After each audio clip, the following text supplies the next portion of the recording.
آپ اگر اب امام کی حیات طیبہ کے اعتبار سے اپنے چھٹے امام کو دیکھنا شروع کریں، امام کو دیکھنا شروع کریں تو امام کی آمد ہے 17 ربیع الاول۔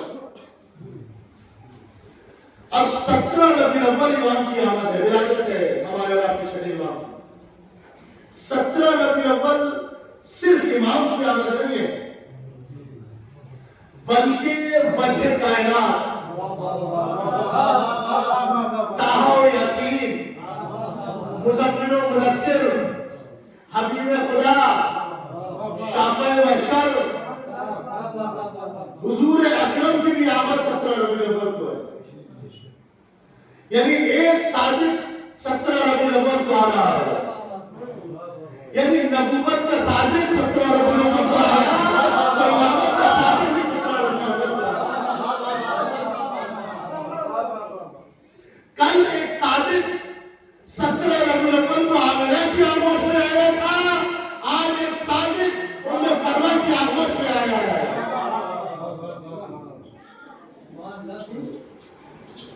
کل ایک صادق، یا یوں کہا جائے کہ عبداللہ کے گھر میں آیا تھا کہ جو محمد صادق تھا، آج جو صادق آیا ہے وہ صادق محمد ہے کہ جو امام باقر کے گھر میں آیا ہے۔ یہ جو میں لفظ آج کہہ رہا ہوں، آج سے 17 ربیع الاول کو نہیں لگے گا کہ مثلا میں 17 ربیع الاول کے اعتبار سے کہہ رہا ہوں، مثلا میں 17 ربیع الاول کہہ رہا ہوں، جو آئے ہیں 17 ربیع الاول کو، یعنی جب آمد ہے حضور اکرم کی تبھی آمد ہے چھٹے امام کی، امام جعفر صادق علیہ السلام کی آمد۔ اور اب آپ اگر دیکھیں ماں کا کردار پرورش میں بہت اہم ہوتا ہے، اور پھر وہ امام کی ماں، معصوم کی ماں، آپ اگر دیکھیں گے تو آپ کو معصوم کی زوجہ تو خطا کار نظر آئے گی، لیکن تاریخ میں آپ کسی معصوم کی ماں کو خطا کار نہیں بول سکتے۔ انبیاء، اوصیاء اور اولیاء کی ازواج سے خطائیں ہوئی ہے، لیکن معصوم کی ماں سے خطا کا امکان نہیں ہے۔ تو ماں ہے امام جعفر صادق علیہ السلام کی ام فروا، مادر گرامی ہے ام فروا، چھٹے امام کی ماں ہے ام فروا، اور ام فروا حج کر رہی ہے۔ دوران حج کسی نے دیکھا کہ حجر اسود پر بایاں ہاتھ رکھ دیا اور اس نے بے ساختہ پلٹ کے کہا کہ آپ نے اپنا بایاں ہاتھ رکھ دیا ہے جبکہ دایاں ہاتھ رکھی۔ مسکرا کے بے ساختہ کہا اپنا علم اپنے پاس رکھ، مجھے تیرے علم کی ضرورت نہیں ہے۔ یہ ہر خاتون نہیں کہہ سکتی، یہ وہی خاتون کہہ سکتی ہے کہ جس کا بیٹا ان کے مسئلوں کو حل کر رہا ہو اور اس طرح سے علم کو پھیلاتا ہو کہ مذہب محمدی مذہب جعفری کہلانے لگے۔ اس سلامات پڑھے محمد والے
کسی نے دادا کے لیے کہا تھا تو وہ منصب خلافت کرتا تھا. آج پوتے کے لیے کہا ہے تو دنیا انہیں امام کہتی ہے. دنیا انہیں امام مانتی ہے. 2 برس نہ ہوتے امام جعفر صادق علیہ السلام شاگرد تھی. 2 برس. امام جعفر صادق علیہ السلام کی جو یہ والدہ ہے نا انہوں فرما یہ بیٹی ہے قاسم. قاسم بیٹے ہیں محمد کے. محمد بیٹے ہیں خلیفہ اول ابو بکر. محمد ابن ابو بکر. مگر محمد کی پرورش کس نے کی ہے؟ محمد کی پرورش کی ہے امیر کائنات نے. مولا علی نے محمد کی پرورش کی ہے. ان کے بیٹے ہیں محمد کے بیٹے قاسم. قاسم کی بیٹی ہے ام فروا کہ جو والدہ ہے ہمارے آپ کے چھٹے امام کی. ماں ہے چھٹے امام کی. چونکہ پرورش امیر کائنات نے کی ہے. محمد کا عقد ہوا تھا مہربانوں سے. مہربانوں جانتے کون ہے؟ بی بی شہربانوں کی خواہر بہن. جیسے ہمارے مقولہ چلا ہے کہ امام کے ایک ساڑو تھے امام حسین کے چند تمہاری آؤ. جبکہ کہیں بھی معتبر تاریخ میں آپ کو نظر نہیں آئے. 2 بیٹیاں تھیں. جب ایران کو فتح کیا خلیفہ دوم نے اور وہاں سے لے کے آئے, چونکہ بادشاہ یزدگرد کی بیٹیاں تھیں مہربانوں بھی اور شہربانوں, تو مولا نے کہا کہ ان کے ساتھ سلوک وہ ہوگا کہ بادشاہ کی بیٹیوں کے ساتھ ہوتا ہے. اور مولا کائنات نے ان کے ساتھ وہی سلوک کیا. یہ جس سے ان کا آپ چاہیں ہو سکتا. تو امام حسین کا عقد ہوا بیوی شہربانوں سے اور مہربانوں کا عقد ہوا محمد ابن ابی بکر سے. یہ ہے اصلی تاریخ, صحیح تاریخ. تو یہ ام فروا بیٹی ہے کس کی؟ قاسم کی. پوتی ہے کس کی؟ محمد ابن ابی بکر پوتی ہے. ان کی آغوش میں امامت کی پرورش ہوئی ہے. امامت کو اپنی آغوش میں پالا ہے. اور پھر دیکھیے آپ منزلیں دیکھیے کس انداز سے پالا ہے. ایک نام ہے تاریخ میں ابن درہم, جعدہ ابن درہم. بڑا نام ہے تاریخ کا. چونکہ بڑا بننے کے شوق آج کل کس کو رہے؟ جو سب سے زیادہ پست ہے نا وہ بھی اپنے آپ کو بڑا پیش کرنے کی کوشش کر رہا ہے. وہ کرتا کیا تھا کہ وہ مٹی اور پانی کو ایک جگہ جمع کرتا تھا اور کچھ دن جو اس کو رکھتا تھا, پھر اس کو کیڑے ہو جاتے تھے. اور جب کیڑے پیدا ہو جاتے تھے تو کہتا تھا کہ ان کیڑوں کا خالق میں ہوں, ان کیڑوں کا خالق میں ہوں. لہذا میں صرف ان کیڑوں کا خالق نہیں, لہذا مجھے خدا کہو, مجھے خدا تسلیم کرو. اور آج ہر جابر استقبالی بادشاہ اپنے آپ کو کوشش یہی کرتا ہے کہ مجھے سب سے بڑا مانو, مجھے سپر پاور سمجھو, مجھے سب سے بڑا تسلیم کرو. مگر جس کا پالا خدا والوں سے پڑتا ہے نا تب پتہ چلتا ہے کہ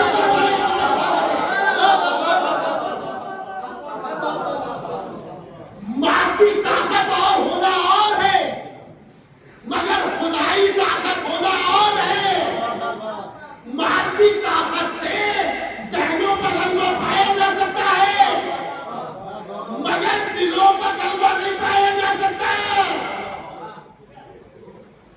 ذہنی طور پر آپ چاہے جتنے بڑے استقبالی خلیفہ بنتے رہے, چاہے جتنے بڑے بادشاہ بنتے رہے, چاہے جتنا بڑا اپنے آپ کو کہتے رہے, ذہنی طور سے چاہے کلمہ پڑھنے والے آپ کو سپر پاور سمجھتے رہے, آپ کو اپنا آقا مانتے رہے, مگر ہمارا آقا ٹرمپ نہیں ہے.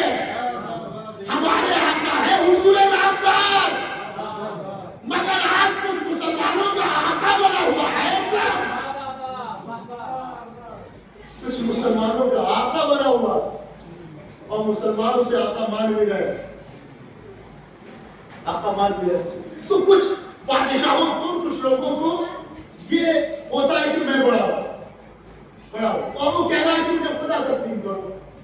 اور ہوتا بھی ایسا ہے جو لوگ اپنے عقیدے کو سنبھال نہیں پاتے وہ ایسے لوگوں کی گرفت میں آ بھی جاتے ہیں, ایسے لوگوں کے قابو میں آ بھی جاتے ہیں اور ایسے لوگوں کو صاحب قدرت سمجھنے بھی لگتے ہیں, طاقتور سمجھنے لگتے ہیں. ایسے لوگوں جن کے عقیدے کمزور رہ جاتے ہیں.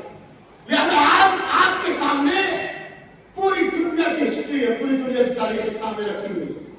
ظالم بھی آپ کے سامنے ہے, مظلوم بھی آپ کے سامنے ہے, سب آپ کے سامنے ہے. اور دیکھیے کیسے آج عقیدوں کی تجارت ہو رہی ہے, کیسے آج عقیدے بک رہے ہیں.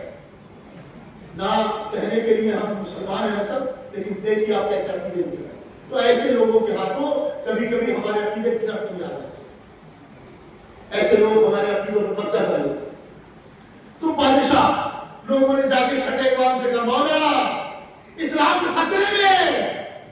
اب سمجھ میں آیا کہ اسلام کا جب بھی خطرہ پڑا ان کے گھرانے سے ہی نکلا. کہا مولا کھڑے ہو جائیے, بیان کریے. خطرے میں لوگ چوک در چوک اس کو تسلیم کرتے چلے جا رہے ہیں. مولا نے کہا اچھا. مولا نے جا کے ملاقات کی. ابن درہم کیا کہتے ہو خود کو؟ کہا میں خالق ہوں, میں پیدا کرنے والا ہوں. مولا نے کہا اچھا ان کیڑوں کو پیدا کر کے سمجھتے ہو, بنا کے سمجھتے ہو, یہ جمع کر کے یہ کیڑے پیدا کر تم خالق ہو. اچھا اگر تم خالق ہو تو یہ بتاؤ اس میں نر کتنے ہیں اور مادہ کتنے ہیں؟ اگر خالق ہو تو بتاؤ ان میں نر کتنے ہیں اور مادہ کتنے ہیں؟ تو یہ میں نہیں بتا سکتا. امام نے مسکرا کے کہا اچھا یہ بتاؤ کہ ان کی تعداد کتنی ہے؟ کہا یہ بھی نہیں بتا سکتا. امام نے کہا اچھا یہ نہیں بتا سکتے تو اتنا کرو کہ جو مشرق کو جا رہا ہے اسے مغرب کی طرف موڑ دو, جو مغرب کی طرف جا رہا ہے اسے مشرق کی طرف موڑ دو. کہا یہ بھی میں نہیں کر سکتا. امام نے کہا جب تیرے پاس قدرت نہیں ہے, اختیار نہیں ہے, طاقت نہیں ہے, پھر کیسا خدا بنا لیتا ہے؟ جب تیرے اختیار میں یہ نہیں کہ تو تعداد بتا سکے, تیرے اختیار میں یہ نہیں کہ تو یہ بتا سکے کہ نر کتنے ہیں مادہ کتنے ہیں, تیرے اختیار میں نہیں کہ تو موڑ سکے, تو خدا کیسا؟ کہ آپ سن بندگان خدا کی قدرت کیا ہے, ہمارا اختیار کیا ہے, ہم بتاتے ہیں تجھے. ہم تجھے تعداد بھی بتائیں گے, ہم تجھے یہ بھی بتائیں گے نر کتنے ہیں اور مادہ کتنے. امام نے اتنا کہا نر الگ ہونے لگے, مادہ الگ ہونے لگے. کہا اور سن جو مشرق کو جا رہے ہیں انہیں مغرب کی طرف موڑ کے بتائیں گے, جو مغرب کو جا رہے ہیں انہیں مشرق کی طرف موڑ دیں گے. اور ایسا ہوا جو مشرق کو جا رہے تھے وہ مغرب کی طرف مڑے, جو مشرق کو جا رہے تھے وہ مغرب کی طرف مڑے, جو مغرب کو جا رہے تھے وہ مشرق کی طرف مڑے. میں نے ہاتھوں کو جوڑا, مولا آپ کے لیے کیا بڑی بات ہے, آپ تو چاہے جدھر کو موڑ دے, چاہے مشرق سے مغرب کی طرف, چاہے مغرب سے مشرق کی طرف. ارے جب آپ کے جگ میں اشارہ کر کے سورج کو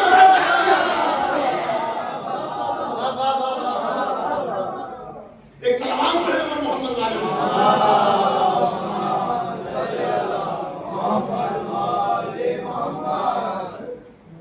یہ کیا چیز ہے؟ یہ اختیار معصوم, یہ ہے اختیار امام, یہ ہے اختیار معصوم. مولا کا اختیار. ابو شاکر تحسانی توحید پر کیا انداز مولا نے پیش کیا. ابو شاکر تحسانی اپنے آپ کو کہتے ہیں کہ کوئی خالق نہیں, کوئی خالق نہیں, کوئی پیدا کرنے والا نہیں. اچھا کوئی پیدا کرنے والا نہیں ہے, کوئی خالق نہیں ہے. کہاں بالکل کوئی خالق نہیں ہے. انہوں نے اچھا در تصور ایک ایسا قلعہ ہے کہ جس قلعے میں ایک نہر سونے کی ہے اور ایک نہر چاندی کی ہے. دونوں نہروں میں ایک قلعہ بالکل بند ہے، بالکل بند قلعہ، اور اس بند قلعے میں ایک نہر سونے کی، ایک نہر چاندی کی. اور یہ بھی کمال ہے کہ چاندی کی نہر سونے پہ غالب نہیں آتی، سونے کی نہر چاندی پہ غالب نہیں آتی، ایک دوسرے پہ غالب نہیں آتی، وہ بھی ہے. اور اس میں سونے کی نہر بھی ہے، اور بند ہے وہ قلعہ بالکل. اور چند روز کے بعد اس قلعے سے ایک جاندار چیز نکل آئی.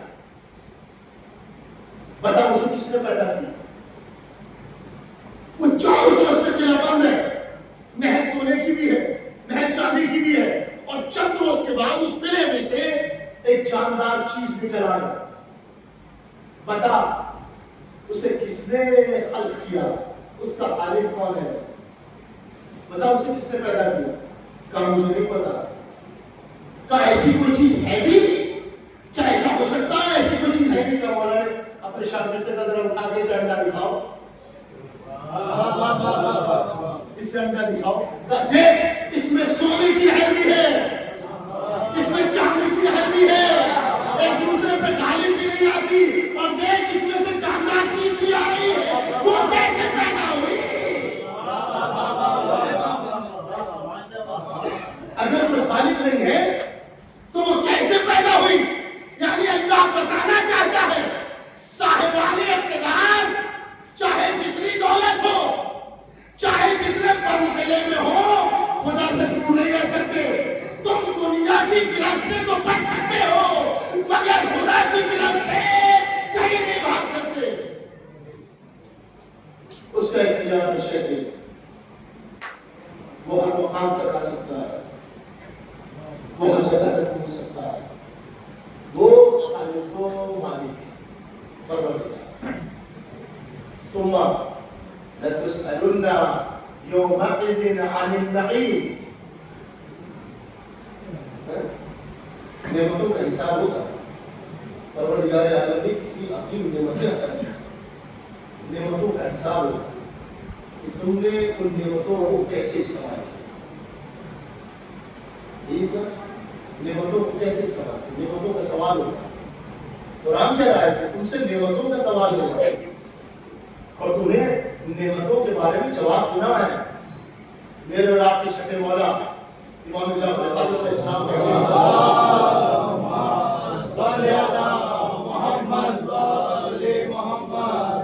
دسترخوان پر، امام کے سفرے پر چند مہمان بھی بیٹھے، مہمان بھی ہیں اور امام بھی. سفرہ لگا ہوا ہے، کئی قسم کے کھانے سامنے لگے ہوئے ہیں. تو کسی شخص نے کہا کہ ہر نعمت کا سوال ہوگا، جتنی زیادہ نعمتیں استعمال کرو گے اتنی نعمتوں کا سوال ہوگا. مولانا نے ساتھ کہا کیا کہنا چاہتا ہے؟ کہا یہ کھانے کا بھی سوال ہوگا کہ یہ نعمت ہے کھانا بھی، کہ یہ اتنا کھانا اور اتنے اقسام کے کھانے. امام نے مسکرا کے کہا کیا تم نے خدا کو اپنے جیسا وکیل سمجھ رکھا ہے؟ کریم کریم کھانا کھلا کر حساب نہیں لیتے، کریم کھانا کھلا کر حساب نہیں لیتے. تو کہا مولا اگر اس نعمت کے لیے سوال نہیں ہوگا تو اس کا کیا مطلب ہے کہ ہم نعمتوں کے بارے میں سوال کریں گے؟ امام نے کہا تم نے کھانا بھی سمجھ لیا. سن سب سے بڑی نعمت جس کے بارے میں سوال کیا جائے گا وہ ہے ہماری ولایت. سب سے بڑی نعمت ہماری ولایت ہے جس کے بارے میں سوال کیا جائے گا. ارے جب تک ہماری ولایت درمیان میں نہ آئے تو نعمتیں مکمل نہیں ہوتی، نعمتیں تمام نہیں ہوتی. ارے دلیل رکھو سامنے، لکیر میں آ کے دیکھیے رسول کے ہاتھوں پہ آئی ہے، آیت کہہ رہی ہے الیوم اکملت لکم دینکم واتممت علیکم نعمتی ورضیت لکم اسلام دینا. نعمتیں آج تمام ہوئی ہیں، دین آج مکمل ہوا ہے. ارے ہماری ولایت کا نعمتیں تمام ہوتی ہیں، ہماری ولایت کا دین مکمل ہوتا ہے. تم سے جن نعمتوں کے لیے سوال کیا جائے گا وہ ہماری ولایت ہے. یہ عظیم نعمت ہے کہ جس سے بارے میں تم سے سوال ہے. دین مکمل ہوا ہماری نعمت، دین مکمل ہوا، دین پائے تکمیل تک پہنچا. اچھا چھٹے امام کے شاگرد کتنے ہیں؟ بڑی تعداد ہے نا امام کے شاگردوں کی. چھٹے امام کے شاگرد 4000 شاگرد تھے. چھٹے امام حسین کو کتنے ملے تھے؟ 72.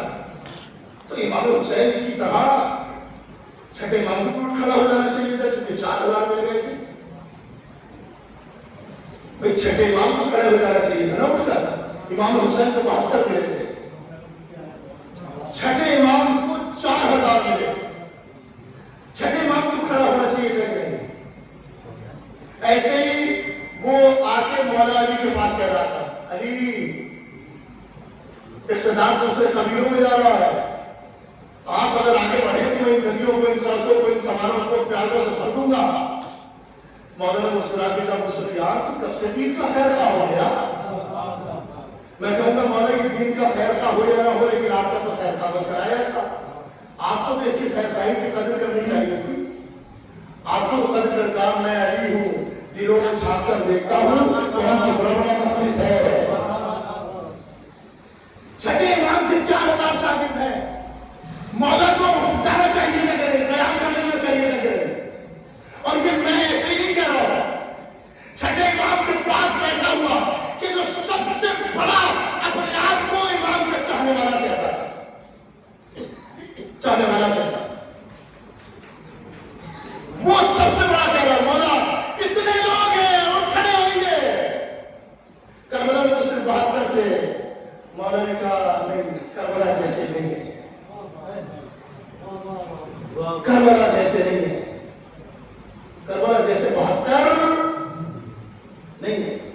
مولا میں اور یہ چاہنے والا، محبت کرنے والا، جیسے اتنا کہا نہیں کہا اچھا چاہنے والے ہو نا، محبت کرنے والے ہو.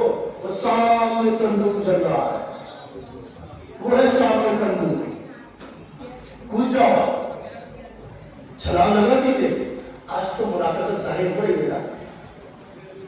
جو منبروں سے خامنہ صاحب کے لیے الفاظ نہیں نکالتے تھے آج وہ نکال رہے ہیں بڑے کڑوے لفظوں میں.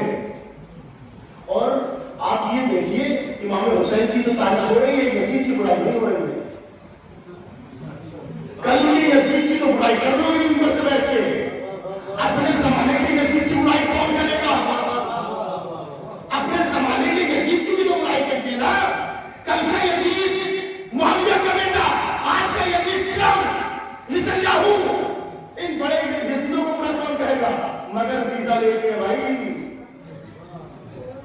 بڑے ملکوں سے ویزا لینی ہے، اشرے پڑھ رہے ہیں باہر، تو کیسے کہہ دیں گے؟ ایک آدھ کی بھی اگر چل گئی تو مسئلہ خراب ہو جائے گا سر.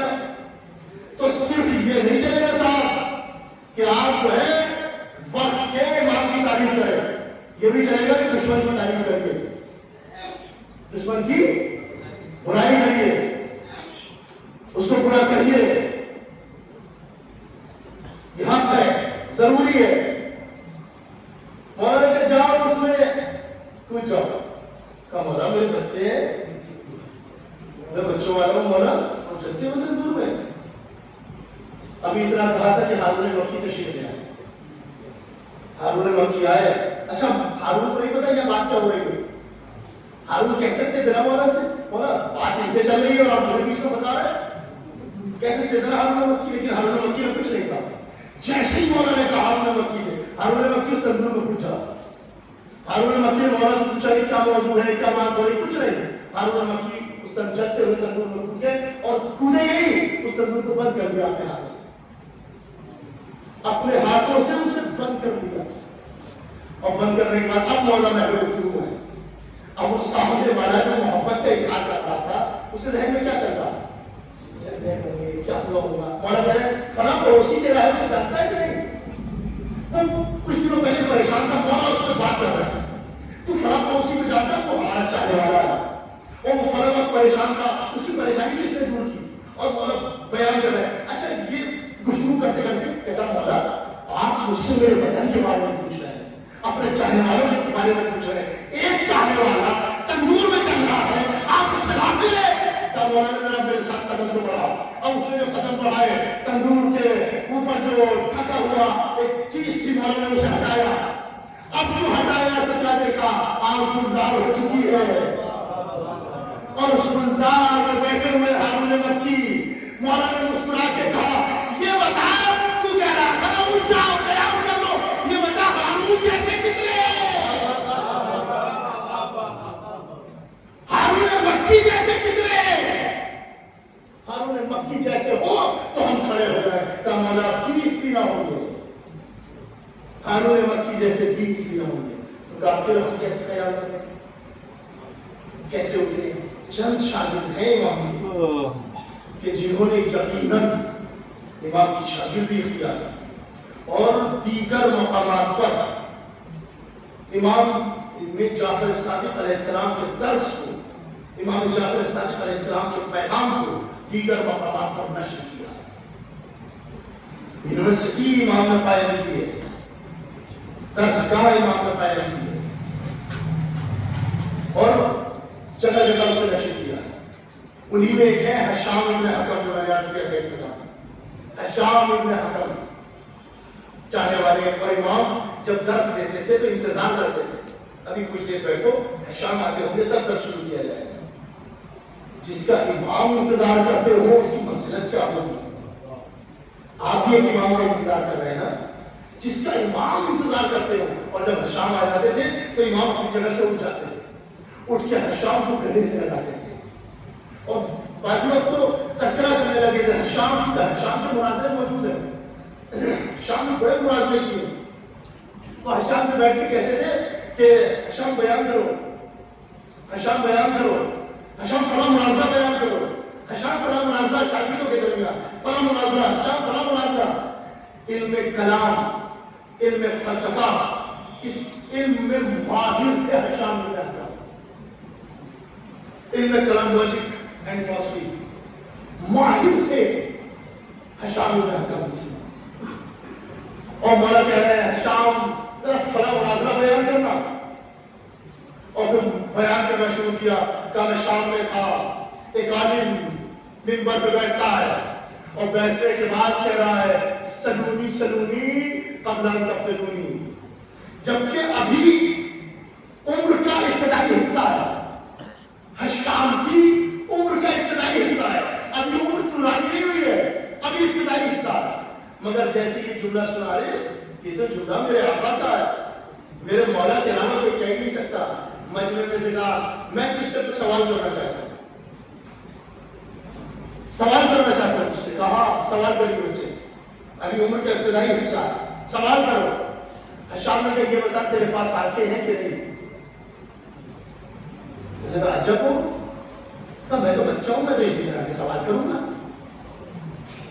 کہا بتا تیرے پاس آنکھیں ہیں کہ نہیں؟ کہا بالکل میرے پاس آنکھیں۔ کہا ان آنکھوں سے کرتا کیا ہے؟ کہا نعمات الہیہ کا مشاہدہ کرتا ہوں، نعمات الہیہ کو دیکھتا ہوں۔ کہا اچھا تیرے پاس زبان ہے کہ نہیں؟ کہا ہاں زبان بھی ہے۔ کہا اس زبان سے کیا کرتا ہے؟ کہا نعمتوں کو چکھتا ہوں، گفتگو کرتا ہوں، بولتا ہوں۔ کہا تیرے پاس کان ہے کہ نہیں؟ کہا کان بھی ہے۔ کہا ان سے کیا کرتا ہے؟ کہا ان سے میں سنتا ہوں، گفتگو سنتا ہوں، جیسے کہ سوال سنتا ہوں۔ مسکرا کے کہا تیرے پاس دماغ بھی ہے یا نہیں؟ کہنے لگا میرے پاس دماغ ہے۔ کہا دماغ سے کیا کام لیتا ہے؟ کہا دماغ سے یہ ساری چیزیں جتنی میں نے بتائی ہیں نا، ان ساری چیزوں کی تصدیق میرا دماغ کرتا ہے۔ یعنی زبان پہ اگر کوئی چیز رکھتا ہوں تو دماغ بتاتا ہے کہ میٹھی ہے یا تلخ ہے، آنکھوں سے دیکھتا ہوں تو یہ دماغ بتاتا ہے کہ یہ حق ہے یا باطل ہے، کانوں سے سنتا ہوں تو تصدیق دماغ کرتا ہے، میرا ذہن کرتا ہے، میری عقل کرتی ہے، میرا شعور کرتا ہے کہ یہ صحیح ہے یا غلط ہے۔ تو یہ صحیح ہے یا غلط ہے یہ میرا دماغ سارے فیصلے کرتا ہے۔ کہ اس کا مطلب یہ ہے تیرے جسم میں اگر کوئی امام ہے تو وہ تیرا دماغ ہے۔ ارے تیرا جسم جب بغیر امام کے کچھ نہیں کر سکتا تو یہ کائنات کسی بغیر امام کے کیسے رہ سکتی ہے؟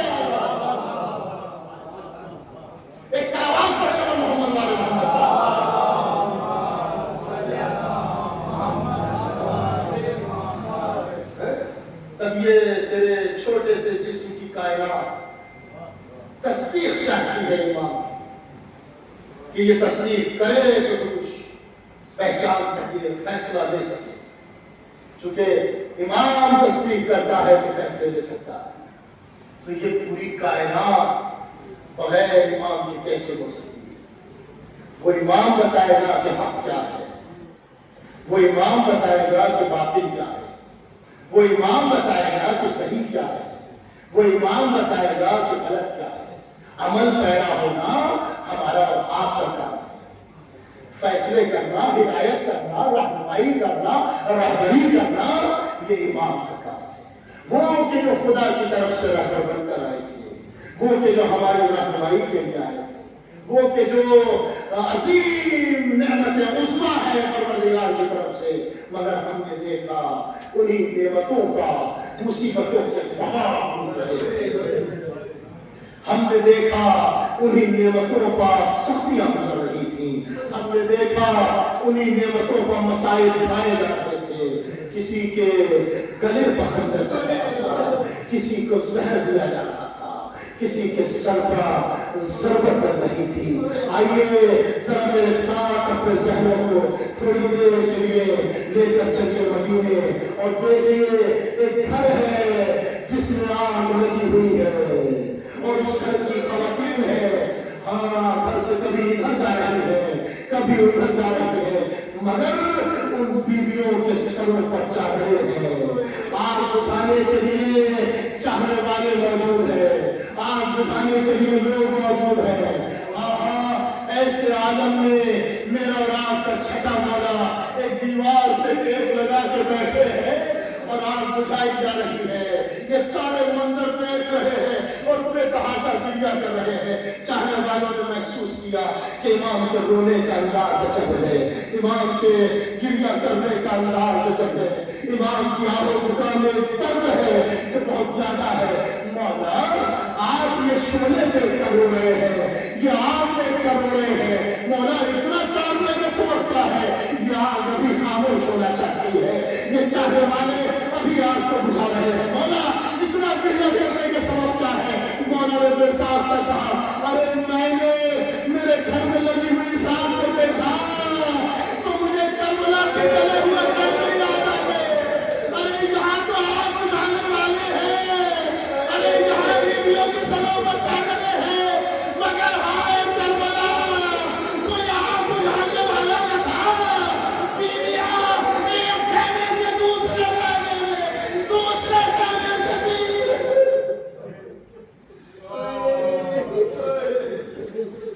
ایسے عالم میں میرا چوتھا مولا سیدہ زینب اپنے کاندھے پر اٹھا کے لائی ہے اس بارے میں. مجھے وہ کربلا کا منظر یاد آ گیا کہ جب خیموں میں آگ لگ رہی تھی، بیویاں ایک خیمے سے دوسرے خیمے میں جا رہی تھی. لیجیے عزیزو، چھٹے امام کی شہادت کا روز ہے نا، ساتھوں امام کو بھی پرسہ دینا ہے نا، وقت کے امام کو بھی پرسہ دینا ہے، دو اماموں کو پرسہ دینا ہے. میں نے جیسے جیسے روایتیں پڑھی ہیں میں نے محسوس کیا ان روایتوں میں سب سے زیادہ اگر لوگ کسی جنازے میں شریک ہوئے ہیں کسی امام کے تو میرا رات کو چھٹے امام کا جنازہ ہے، چھٹے امام کا جنازہ ہے. ہاں، ایک چاہنے والا ہے، مرثیہ کہتا ہے، کلام کہتا ہے، نوحے کہتا ہے. چھٹے امام کے گھر آ گیا، مولا نے چاہنے والوں کو جمع کر لیا. مولا نے کہا ذرا ایک کربلا کا مرثیہ سنا دو. اس سے پہلے کہ وہ مرثیہ سناتا مولا نے ایک پردہ آویزہ کر دیا اور پردہ آویزہ کر کے کہا خواتین سے کہہ دو کہ اس پردے کے عقب میں آ کر بیٹھ جائیں، اس پردے کے پیچھے بیٹھ جائیں. لیجیے خواتین بیٹھ گئی اور اس میں میرے رات کے چھٹے مولا کی مادر گرامی ام فرما بھی ہے. لیجیے عزیزو، مرثیہ پڑھنا شروع ہوا اور جب یہ خطیب مرثیہ پڑھ رہا ہے تو بیویاں گریہ کر رہی ہے، چاہنے والے رو رہے ہیں کہ اسی اثنا میں امام کی والدہ ام فرما کا گریہ زیادہ ہو گیا، زیادہ ہو گیا. اب یہ جو مرثیہ پڑھنے والا تھا یہ کوئی تعلق رکھتا تھا ام فرما سے کہ اس نے اسی مقام سے آواز دی، اے ام فرما، اے ام فرما، آپ رو رہی ہے کربلا کے مسائل سن کے،